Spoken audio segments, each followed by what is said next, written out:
మంచిర్యాల జిల్లా జన్నారం పరువు హత్య కేసులో 6 నిందితులను అరెస్ట్ చేశారు పోలీసులు. నిన్నటి నుంచి పరారీలో ఉన్న మృతురాలు అన్న తండ్రిని అరెస్ట్ చేశారు. పరువు హత్యకు సంబంధించి మరిన్ని వివరాలు మా ప్రతినిధి సారంగపాణి జన్నారం నుంచి అందిస్తారు.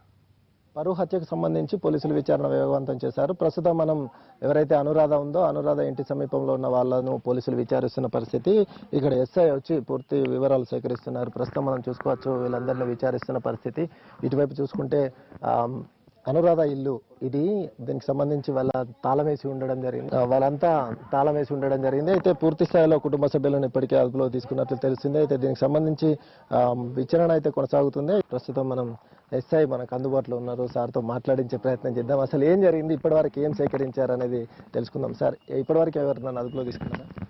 లేదండి, ఇప్పుడు జరిగిన ఇన్సిడెంట్ ఇన్వెస్టిగేషన్ జరుగుతుందని సూపర్వైజర్ చేస్తున్నారు. దీనికి సంబంధించి ఇప్పటివరకు అయితే స్టేషన్ అయితే 6 అదుపులో తీసుకోవడం జరిగింది. సో ఇంకా ప్రజెంట్ ఇన్వెస్టిగేషన్ జరుగుతుంది. దాని 6 అంటే ఎవరెవరు సార్? వాళ్ళ కుటుంబ సభ్యులండి. తండ్రి, వాళ్ళ చనిపోయిన అమ్మాయి వాళ్ళ అన్న, తర్వాత ఇంకా వాళ్ళ చిన్న అన్న, ఇంకా రిమైనింగ్ వాళ్ళ బంధువులు అండి. అంటే మామూలుగా కొన ఊపిరితో ఉండగానే దహనం చేసినట్లు తెలుస్తుంది, నిజమేనా సార్? అది ఇన్వెస్టిగేషన్ తెలుస్తుందండి, మాకు ఇప్పుడు ఏం చెప్పలేము. అది ప్రజెంట్ చేస్తున్నాడు. అంటే ఇప్పుడు అమ్మాయిని తీసుకుపోయేటప్పుడు అంటే చనిపోయిన తర్వాత తీసుకెళ్ళిందని తెలిసిందా, లేకపోతే చనిపోకముందే తీసుకెళ్లి చంపేశారా? ఎట్లా తీసుకెళ్లారు? సో అది మేము తర్వాత చెప్పొద్దు, ఇన్వెస్టిగేషన్ చెప్తాం. ఎందుకు బయట మనకి ఇంకా ఆధారం లేవు అని చెప్పిన తర్వాత మీకు ముందు పెడతామండి. మామూలుగా ఇది సజీవ దహనం అంటున్నారు, వాస్తవేనా?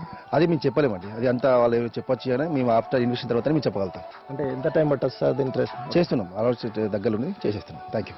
ఆ పూర్తి వివరాలు వెల్లడిస్తామని పోలీసులు చెప్తున్నారు. దీన్ని బట్టి చూసుకుంటే ప్రస్తుతం అంటే ఊర్లోకి రావడం వీళ్ళు జీర్ణించుకోలేకనే హత్య చేసినట్లుగా కొట్టి చంపి ఆ తర్వాత కొన ఊపిరితో ఉండగానే ఏదైతే దహన ప్రదేశం ఉందో అక్కడికి తీసుకెళ్లినట్లుగా మనకు తెలుస్తుంది. దీనికి సంబంధించి పూర్తి వివరాలు కాసేపట్లో వెల్లడించే అవకాశం ఉందని పోలీసులు అయితే చెప్తున్న పరిస్థితి అయితే కనిపిస్తుంది. ఇది ఇక్కడ పరిస్థితి.